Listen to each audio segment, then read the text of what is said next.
Doctors are throwing in the towel from coast to coast. They have had enough with Medicare and Medicaid, and now Obamacare is gasoline on the fire. Plus, the Obama promise, if you like your doctor, you can keep your doctor. No way.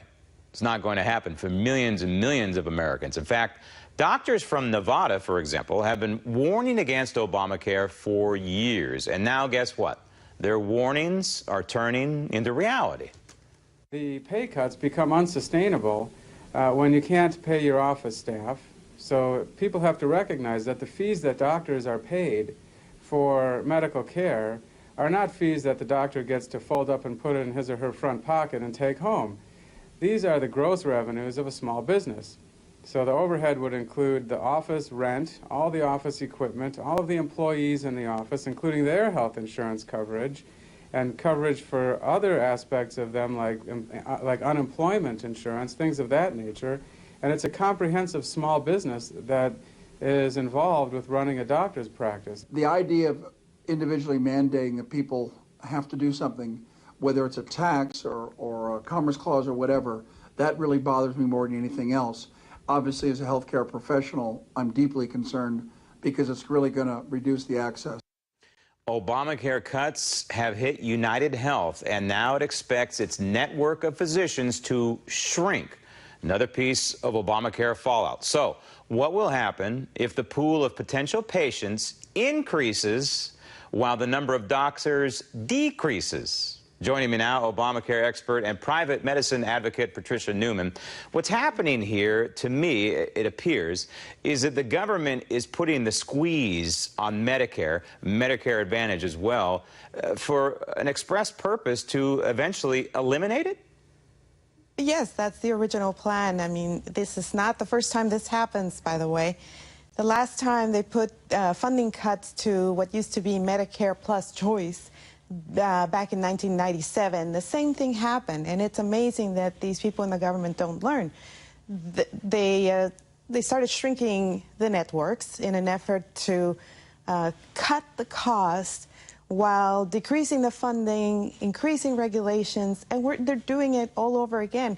The problem is now these plans have become really popular, right. And we are talking about 28% of Medicare beneficiaries, that is 14 million seniors that may lose their Advantage plan. So now United Health is shrinking the size of its Medicare Advantage, and therefore is going to need fewer doctors, so it removes some of the doctors from its plan. Right. That directly hurts and affects a lot of seniors out there.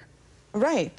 Yeah, it's the same thing. They have, by the way, that's not, it's across many states, that about 10 states, and it's going to be more than United Healthcare. Aetna already announced that they too see their networks shrinking. This is the only way they can make money.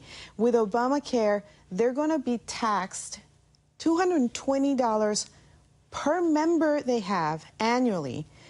Just to run their business as an insurer. They're going to be limited in the profit they make. That's 85% loss ratio that they're limited to, meaning they have to spend 85% of their money on services rendered. All of these things are a combination, that leads to disaster, right. Because you cannot make money and cover all these people at the same time while being punished with crazy regulations.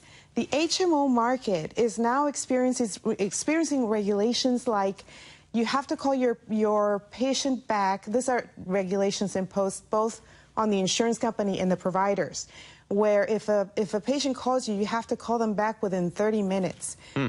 They don't allow you to triage these. They will keep track of that, and if the doctor doesn't do it, the insurance company is finally responsible to make sure that call gets made. I mean, so what do you do in the doctor's office? You work in one. What happens if you call 31 minutes later? You're subject to some sort of government fine?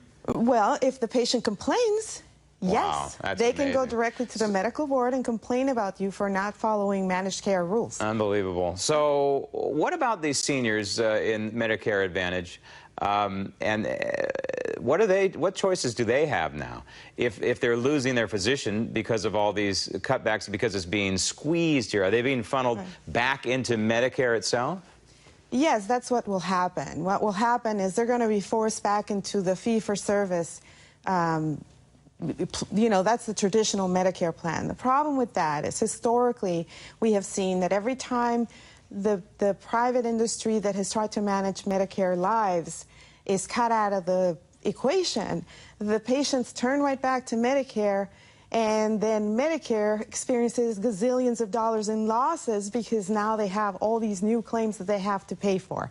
So if you follow that thread that they're, you know, all of the little things they're doing to our healthcare system, it will collapse Medicare too eventually, and it will collapse private industry, you know, in the healthcare industry. Right. This is all geared to this one payer system. Right, and that is the plan. It's a sinister one. That is for Medicare Advantage and for Medicare to go away and everybody funneled into that single payer. Right. Now, your office, you just mentioned off the air, maybe we can say it on, your office just received 2 letters. Right. Neither of them good. In a quick synopsis of both?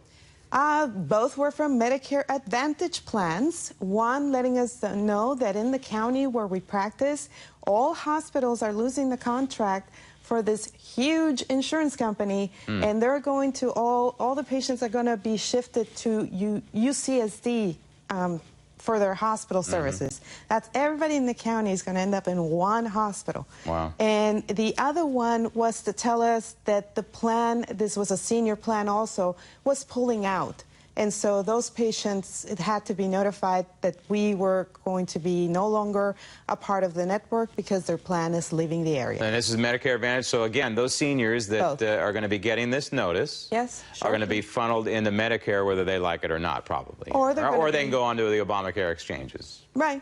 Or they're going to be funneled into another HMO that is still, you know, surviving, but it's not going to survive for a long time. But will be probably more expensive than what they're paying now. Yes, and you got to remember, by the end of 2014, when all of this comes into effect, the employer mandate comes into effect. The Advantage cuts were pushed away 1 year, if you remember. Now we have the plans that the exchange plans that you can keep your plan, and now they're trying to make the law so you can keep it 1 more year. All of these things come to fruition now a year from now, and it will be catastrophic for the industry. Yep. Can't wait. Patty, thanks for all that. Thank you. Coming up next, Nancy Pelosi, George W. Bush, and GOP aggressiveness as the Daily Ledger continues.